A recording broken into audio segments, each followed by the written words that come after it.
चलिए चाय पर चर्चा की शुरुआत करते हैं। आज सुबह ठीक 6:20 पर वो शुभ घड़ी आई जब पूरे विधि विधान के साथ केदारनाथ धाम के कपाट खोल दिए गए। बड़ी संख्या में श्रद्धालु बाबा केदार के दर्शन करने के लिए पहुंचे। कपाट खुलते ही पूरा धाम महादेव के जयकारों से गूंज उठा और इस पवित्र मौके पे आर्मी बैंड की धुनें अलग ही नजारा पेश कर रही थी। सेना और सुरक्षा बलों के बैंड, ढोल नगाड़ों और बाबा केदार की जयकार के बीच अलग तरह का अलौकिक वातावरण केदारनाथ धाम की शोभा बढ़ा रहा था। भक्त भी उमंग और उत्साह से झूम रहे थे।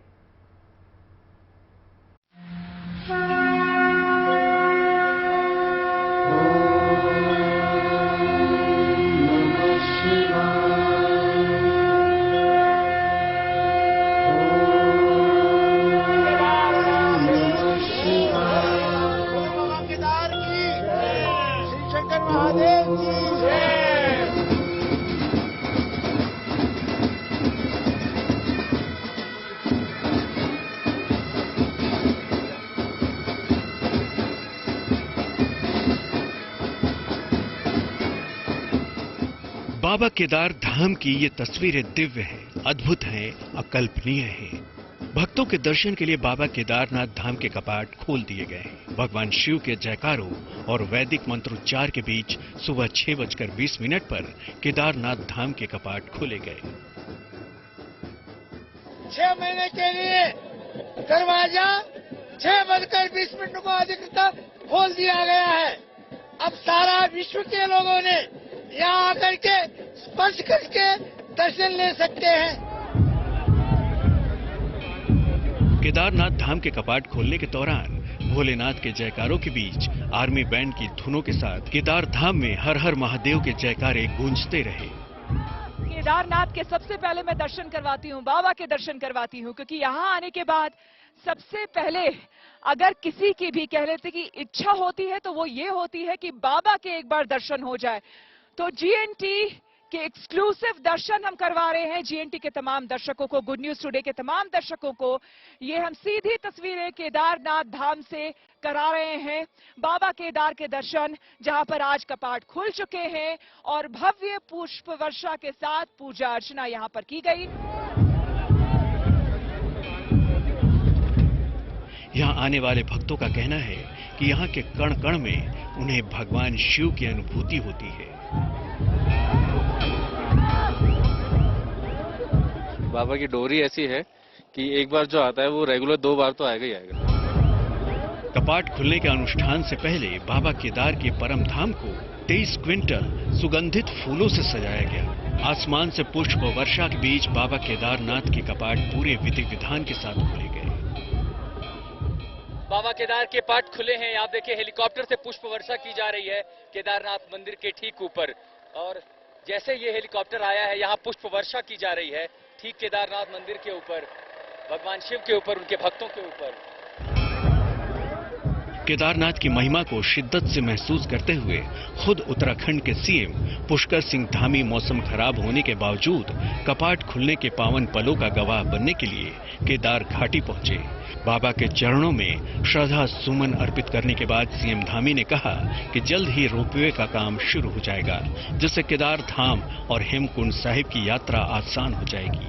नहीं, रोपवे का काम जल्दी ही प्रारंभ होने वाला है, क्योंकि उसका शिलान्यास आदरणीय प्रधानमंत्री जी ने अपने पिछले प्रवास के दौरान कर दिया था जब बाबा केदारनाथ और बाबा बद्री विशाल में आए थे। तो जल्दी ही उसकी औपचारिकताएं पूरी हो रही हैं और जल्दी ही आने वाले श्रद्धालुओं के लिए बाबा केदारनाथ की यात्रा और हेमकुंड साहिब की यात्रा आसान और सरल होगी।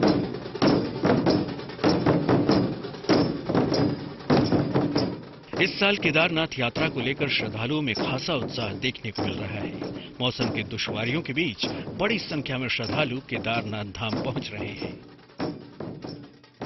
ये जो स्थान है यहाँ आकर वाकई आपको महसूस होगा कि आप एक शिव तत्व है। खुद भी शिव के दर्शन, शिव को महसूस करना वो यहीं आकर केदारनाथ में होता है। उत्तराखंड सरकार के मुताबिक 4 धाम यात्रा के लिए अब तक 13 लाख से ज्यादा श्रद्धालु अपना रजिस्ट्रेशन करवा चुके हैं। फिलहाल खराब मौसम को देखते हुए 30 अप्रैल तक रजिस्ट्रेशन बंद कर दिया गया है। उम्मीद की जा रही है कि 30 अप्रैल के बाद फिर से केदार धाम यात्रा के लिए रजिस्ट्रेशन शुरू हो जाएगी। केदारनाथ धाम से आशुतोष मिश्रा और श्वेता झा के साथ bureau report, good news today. Baba Kedar के दर पर भक्तों का मेला लगा हुआ है। एक से बढ़कर एक भक्त अपने आराध्य के दर्शन के लिए यहां पहुंच रहे हैं। जी बिल्कुल, हमारी सहयोगी श्वेता झा वहां पहुंची हैं। ऐसे ही एक भक्त से उन्होंने बात की, देखिए एक खास रिपोर्ट। हर तरह के भक्त आ रहे हैं और बाबा के जो भक्त हैं, अगर भोलेनाथ के बात करें तो यहाँ पर बाबा के बड़े बड़े भक्त यहाँ पर आते हैं। कोई डमरू बजा रहा है और कोई साधु संत। कहाँ से आए बाबा? उत्तराखंड। उत्तराखंड से आप ही आए? कितने लोग आए? नहीं, मैं तो अकेला ही टेरी गढ़वाल में रहता हूँ। अच्छा, ये बताइए कि यहाँ बहुत मुश्किल है, यहाँ बहुत ठंड लग रही है, तापमान भी काफी कम हो गया, आप लोग कैसे यहाँ पर रहते हैं? हमारा जीवन ही ऐसे है देवी। हम नागा साधु हैं, जंगलों में पहाड़ों में ऐसे ही तपस्या करते हैं। और आपने पूरा भभूत लगा रखा है। यही हमारा वस्त्र है। भभूत नहीं, भस्म है। यही हमारा, ये कुबेर का खजाना भी है। अच्छा, कहते हैं कि यहाँ नंदी बाबा को आप कुछ बोले तो सीधे अंदर बाबा के दर्शन। हाँ जी, हाँ जी, जो आप दूर से भी बोलेंगी, जो आपकी श्रद्धा हो, आपकी मनोकामना पूरी। आप यहाँ कितने बार, कब से आ रहे हैं आप? यहाँ तो मैं बहुत समय से आ रहा हूँ। बहुत समय से आ रहे हैं। यहाँ कोई विशेष साधना भी होती है? विशेष साधना मोदी जी का गुफा है। तो जो साधु संत है वो यहाँ आकर के तप भी करते हैं? बहुत साधु हैं जो तप करते हैं आके। आदि गुरु शंकराचार्य की समाधि है। तो यहाँ पर आपने देखा कि यहाँ कई सारे लोग हैं जो यहाँ पर आते हैं और खास करके आपने देखा कि आपको ऐसे संत, कई संत आपको मिल जाएंगे, साधु महाराज आपको मिल जाएंगे जो कि बाबा के भक्त हैं, अनन्य भक्त हैं। एक बार फिर से जरा डमरू बजा दीजिए।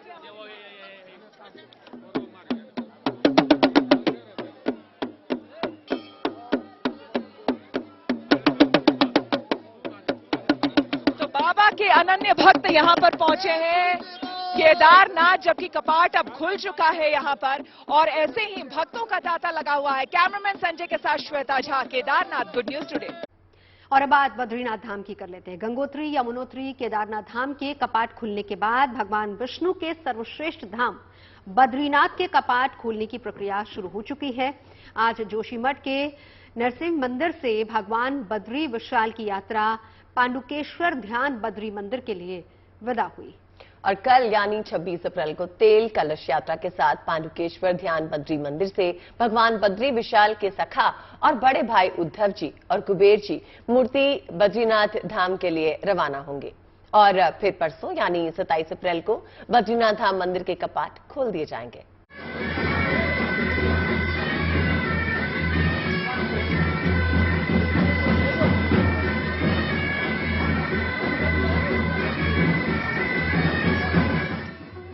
श्रद्धा और आस्था की ये अनुपम छटा उत्तराखंड के जोशीमठ की है। बद्रीनाथ धाम के कपाट खोलने की प्रक्रिया को लेकर साधु संत से लेकर श्रद्धालु सब भक्ति के रंग में सराबोर हैं।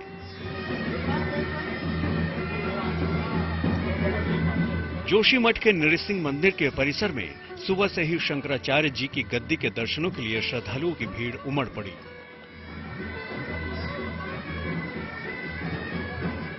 तेल कलश यात्रा के साथ ही आर्मी की बैंड धुनों के साथ जोशीमठ के नृसिंह मंदिर से भगवान बद्री विशाल की यात्रा पांडुकेश्वर के लिए रवाना हुई। इस मौके पर भगवान बद्री विशाल के भक्त पूरी तरह से भक्ति भाव में लीन दिखे।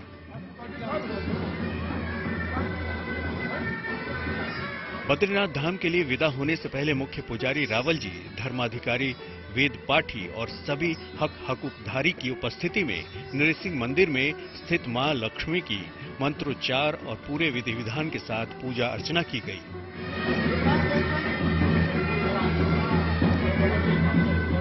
तेल कलश यात्रा के साथ पांडुकेश्वर ध्यान बद्री मंदिर से बुधवार को भगवान बद्री विशाल के सखा और बड़े भाई उद्धव जी की मूर्ति कुबेर मूर्ति के साथ पांडुकेश्वर से बद्रीनाथ धाम के लिए रवाना होगी।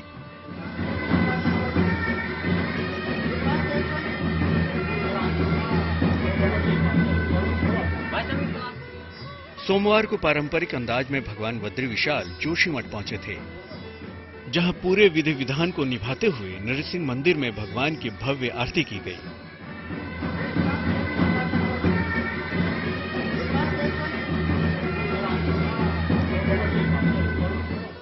भगवान बद्री विशाल और गरुड़ जी के करीब आधा किलोमीटर लंबी रस्सी के सहारे जोशीमठ के नृसिंह मंदिर पहुंचने के साथ ही बद्रीनाथ यात्रा की शुरुआत हो गई थी।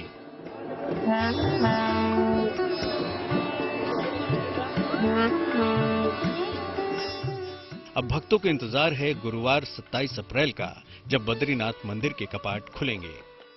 चार धाम यात्रा को लेकर श्रद्धालुओं में गजब का जोश नजर आ रहा है।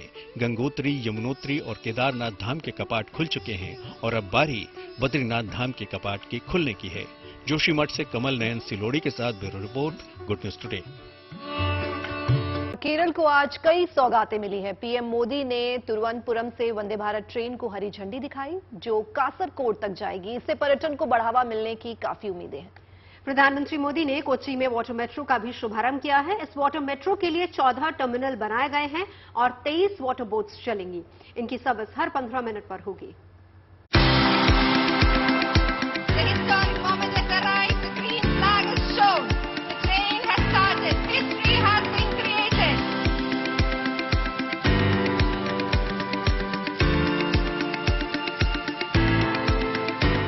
ये वंदे भारत ट्रेन केरल के लोगों के लिए पीएम मोदी की सौगात है।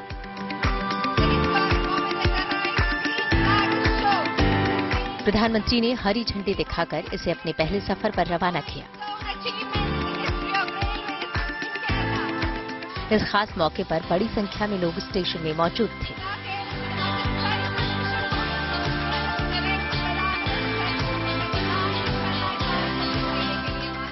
तिरुवनंतपुरम से सांसद शशि थरूर भी पीएम मोदी के साथ मंच पर नजर आए। ट्रेन को रवाना करने से पहले प्रधानमंत्री ने वहां खड़े लोगों का अभिवादन किया और फिर ट्रेन में मौजूद बच्चों से मिले। उनके पास जाकर उनसे बात की। बच्चों के पास भी उनको बताने और जताने के लिए बहुत कुछ था। किसी ने अपनी बनाई पेंटिंग दिखाई तो किसी ने गीत सुनाया, किसी ने खुद की लिखी कविता पढ़ी तो किसी ने पर्यावरण को लेकर चिंता जताई। बच्चों के पास कहने के लिए बहुत कुछ था और पीएम मोदी ने भी सबकी बातें तसल्ली से सुनी। केरल में ये पहली वंदे भारत ट्रेन है जो वहां के 11 जिलों को कवर करेगी। तिरुवनंतपुरम, कोल्लम, कोट्टायम, एर्नाकुलम, त्रिशूर, पलक्कड़, पठानमथिट्टा, मलप्पुरम, कोझिकोड, कन्नूर और कासरगोड। पीएम मोदी ने कहा कि अपने खासियत के मुताबिक ये वंदे भारत ट्रेन केरल के भी सांस्कृतिक, आध्यात्मिक और पर्यटन स्थलों को जोड़ेगी। केरला की पहली वंदे भारत ट्रेन भी नॉर्थ केरला को साउथ केरला से जोड़ेगी। इस ट्रेन की मदद से कोल्लम, कोट्टयम, एर्नाकुलम, त्रिशूर, कोड़िकोड और कन्नूर जैसे तीर्थ स्थलों तक आना जाना और आसान हो जाएगा। वंदे भारत ट्रेन के अलावा पीएम मोदी ने आज केरल को वाटर मेट्रो रेल की भी सौगात दी। केरल के कोच्चि में पीएम मोदी ने देश के पहले वाटर मेट्रो रेल का शुभारंभ किया। इसके लिए 14 टर्मिनल बनाए गए हैं। 23 वाटर बोट्स भी तैयार हैं। हर 15 मिनट पर इसकी सर्विस होगी। ये वाटर मेट्रो सोलर पैनल और बैटरी से चलेगी। हाईकोर्ट वाइपिन रूट का सिंगल जर्नी टिकट 20 रुपए का होगा। वहीं वियतला कक्कड़नारा रूट पर सिंगल जर्नी टिकट 30 रुपए का होगा। इसके लिए यात्री साप्ताहिक, मासिक और 3 महीने का पास भी बनवा सकते हैं। कोच्चि वन ऐप के जरिए मोबाइल QR टिकट बुकिंग की सुविधा भी दी गई है। अभी 8 बोट्स ऐसा है जो रेडी है सर्विस शुरू करने के लिए। पहला सर्विस तो 26 अप्रैल को शुरू होगा और वो भी पहला रूट हाईकोर्ट से वाइपिन तक 26 अप्रैल को। और अभी टाइम फिक्स्ड है, सुबह 7 बजे से रात 8 बजे तक ये सर्विस रहेगा कोच्चि में। और एक बहुत यूनिक प्रोजेक्ट है जो आने वाले दिनों में बहुत थोड़ा और एक्सपैंड करेंगे। खास बात यह है कि वाटर मेट्रो के सफर में पारंपरिक मेट्रो की तरह ही यात्रा का अनुभव हो, इसका भी खास ध्यान रखा गया है। कोच्चि से श्री विमोल के साथ bureau report, good news today. चीन सीमा के पास बसा माणा गांव अब देश का पहला गांव बन गया है। इसका ऐलान BRO यानी सीमा सड़क संगठन ने साइन बोर्ड लगाकर किया। जी हाँ, अभी तक देखिए उत्तराखंड के माणा गांव को अंतिम भारतीय गांव कहा जाता था प्रगतिशील भारत में। अब इसे भारत का पहला गांव घोषित कर दिया गया है।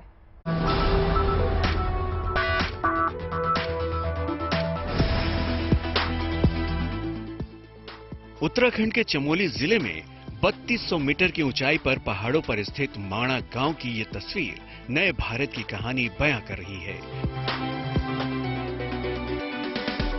माणा गांव की ये उपलब्धि सीमा पर बसे हजारों गांव के लोगों को गर्व से भर रही है। सीमा पर बसे इस गांव को देश का पहला गांव बनाकर ये संदेश दिया गया है कि गांव चाहे देश के भीतर हो या सुदूर सरहदों पर, दूरियां खत्म हो चुकी हैं।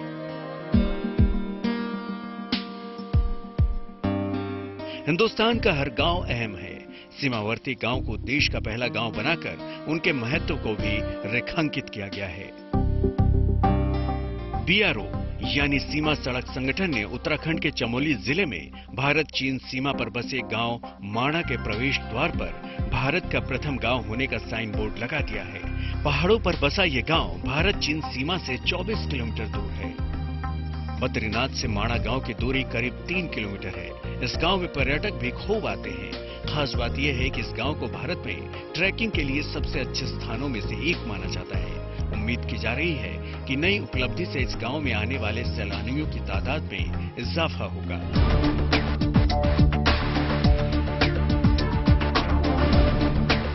माणा को देश के पहले गांव का दर्जा मिलने पर उत्तराखंड के मुख्यमंत्री पुष्कर सिंह धामी ने ट्वीट कर खुशी जताई। धामी ने लिखा, अब माणा देश का आखिरी नहीं बल्कि प्रथम गांव के रूप में जाना जाएगा। पिछले 21 अक्टूबर 2022 को माणा गांव से प्रधानमंत्री ने अपने भाषण में सीमांत गांव माणा को देश के प्रथम गांव के रूप में संबोधित किया था। हमारी सरकार सीमांत क्षेत्रों के सर्वांगीण विकास हेतु सदैव समर्पित है। सीएम धामी ने कहा है कि देश के सीमावर्ती क्षेत्र आज अधिक जीवंत हो रहे हैं। इसके लिए वाइब्रेंट विलेज कार्यक्रम की शुरुआत की गई है। इससे सीमांत क्षेत्रों से पलायन को रोकने में मदद मिलेगी और यहाँ के लोग देश की सुरक्षा में भी भागीदारी निभा सकेंगे। 2022 में माणा में आयोजित एक कार्यक्रम में पीएम मोदी ने कहा था कि सीमाओं पर बसा हर गांव देश का पहला गांव है। पीएम ने लोगों से माणा आने की अपील भी की थी। कमल नयन सिलोरी के साथ bureau report, good news today.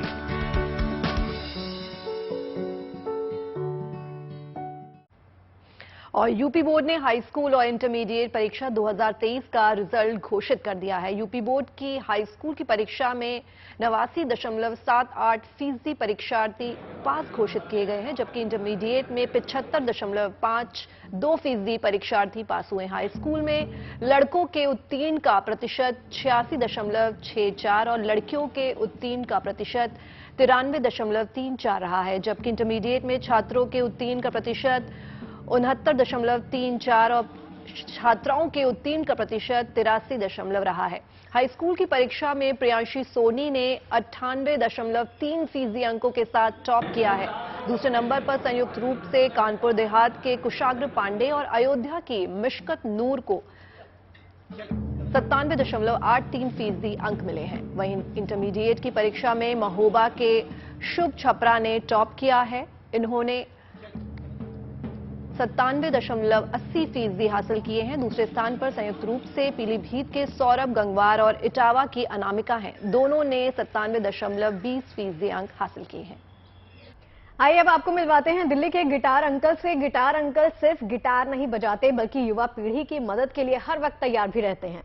Guitar uncle Delhi के ओल्ड राजेंद्र नगर में एक लाइब्रेरी चलाते हैं जिसमें छात्र बिना किसी फीस के पढ़ाई करते हैं। गिटार अंकल ने निस्वार्थ सेवा को ही अपने जीवन का मकसद बना लिया है। कहीं सट्टा, कहीं पत्ता, कहीं चोरी, कहीं रे, कहीं डाका, कहीं फाका, कहीं ठोकर, कहीं ठे। तो मेरे पीछे आप गिटार अंकल को देख रहे हैं। पूरी दिल्ली लगभग इन्हें जानती ही है।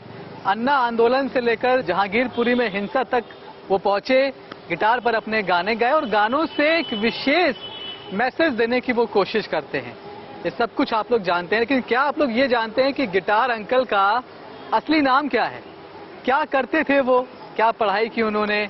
लाइफ कैसी रही और आखिर आगे वो करना क्या चाहते हैं, ये सब कुछ आज हम जानने की कोशिश करेंगे। हम पहुंचे हैं दिल्ली के राजेंद्र नगर में। अंकल युवाओं से कनेक्ट होने की कोशिश करते हैं। राजेंद्र नगर एक ऐसा इलाका है जो कि कोचिंग एरिया है, सबसे ज्यादा युवा यहीं पहुंचते हैं। तो अंकल ने इसी को अपना ठिकाना बना लिया, अपना अड्डा बना लिया और कहा बात करनी है तो इसी जगह आ जाइए। तो हम भी आज यहाँ पहुंच गए हैं और इसी चाय के ठीहे पर बैठकर आज सारी बातचीत होगी और बात निकलेगी तो हम ये जानने की कोशिश करेंगे कि गिटार अंकल कहाँ तक पहुँचना चाहते हैं, अपना मैसेज कहाँ तक देना चाहते हैं। हाथों में गिटार और सुरों के साथ ये अलबेला अंदाज इस हिमालय से कोई गंगा निकलनी सुशील आहूजा को गिटार अंकल की पहचान दिला चुका है। एमटेक की पढ़ाई और विदेशों में नौकरी की, अब रिटायरमेंट के बाद नौजवानों को पढ़ाई में मदद कर रहे हैं। ओल्ड राजेंद्र नगर में गिटार अंकल ने एक लाइब्रेरी शुरू की है। यहाँ यूपीएससी की तैयारी करने वाले छात्र पढ़ने आते हैं। सुशील आहूजा जी वहाँ पे लाइब्रेरी चलाते हैं। वो बच्चों को काफी मदद करते थे, फाइनेंशियली भी करते थे। अगर कोई लाइब्रेरी का फी नहीं दे पाता था उसे भी पढ़ने के लिए प्रोत्साहन करते थे। तो उस लाइब्रेरी में पढ़ने में बहुत मजा आया। जर्नी एक स्ट्रगल थी बट वो उस लाइब्रेरी में रह के स्ट्रगल आसान रहा थोड़ा। गिटार अंकल ने अब लोगों की मदद करना ही जीवन का मकसद बना लिया है। चाय की इस दुकान पर बैठकर वो लोगों को अपने ही अंदाज में एकता का संदेश भी दे रहे हैं। जैसे जैसे मेरी नॉलेज बढ़ती गई, समझ आती गई, तो मैंने कहा नहीं, जो है हमें सद्भावना जरूर करनी है और हिंदू मुसलमान सिख ईसाई के जो है उससे ऊपर आके जो है हमने करना है। तो ये मैसेज जो है एक मेरा वो बन गया, एक मेरी पहचान बन गई। अब लोग डरते थे कि भाई नहीं जाना शाहीन बाग, लोग डरते थे नहीं जाना जामिया में, लोग डरते थे जो है नहीं जाना जेएनयू में। जेएनयू के भी जो है कैसे कैसे कांड हुए। जहां जहां लोग डरते थे वहां वहां मैं जरूर गया। मैं नहीं डरा, क्यों? मेरे फंडामेंटल जो है क्लियर हो गए। गिटार अंकल अब समाज के भेदभाव को मिटाने की कोशिश में जुटे हैं। Manish Chaurasia, Delhi, good news today. आज कल्पना करना भी मुश्किल है कि टीवी का शुरुआती दौर यानी कि ब्लैक एंड व्हाइट अवतार कैसा रहा होगा, लेकिन जिन्होंने ब्लैक एंड व्हाइट टीवी को रंगीन होते हुए देखा है उनके लिए निश्चित तौर पर वो लम्हा यादगार रहा होगा। ये बातें हम इसलिए कर रहे हैं क्योंकि आज ही वो ऐतिहासिक तारीख है जिस दिन टीवी पर रंगीन प्रसारण की शुरुआत हुई थी। साल था 1982। आज ही के दिन दूरदर्शन ब्लैक एंड व्हाइट से रंगीन हुआ था और इसी के साथ टीवी के एक नए अध्याय, एक नए दौर की शुरुआत हुई थी। और उस समय दूरदर्शन का ब्लैक एंड व्हाइट से रंगीन होना इतनी बड़ी उपलब्धि थी कि वो लोगों की प्रसन्नता का सबसे बड़ा कारण बनी। भाई ये रिफ्रेशिंग चाय और आप सबका साथ, वक्त का पता ही नहीं चलता। और कल तो आपसे फिर से मुलाकात करेंगे ही ढेर सारी खबरों के साथ और हाथ में चाय की प्याली के साथ। तो गर्मा गर्म चाय के साथ ठीक 5 बजे इसी जगह इसी वक्त मिलकर बातें भी होंगी, लेकिन फिलहाल आप एंजॉय कीजिए आईपीएल वाला धमाल देख घुमा के ठीक 6 बजे।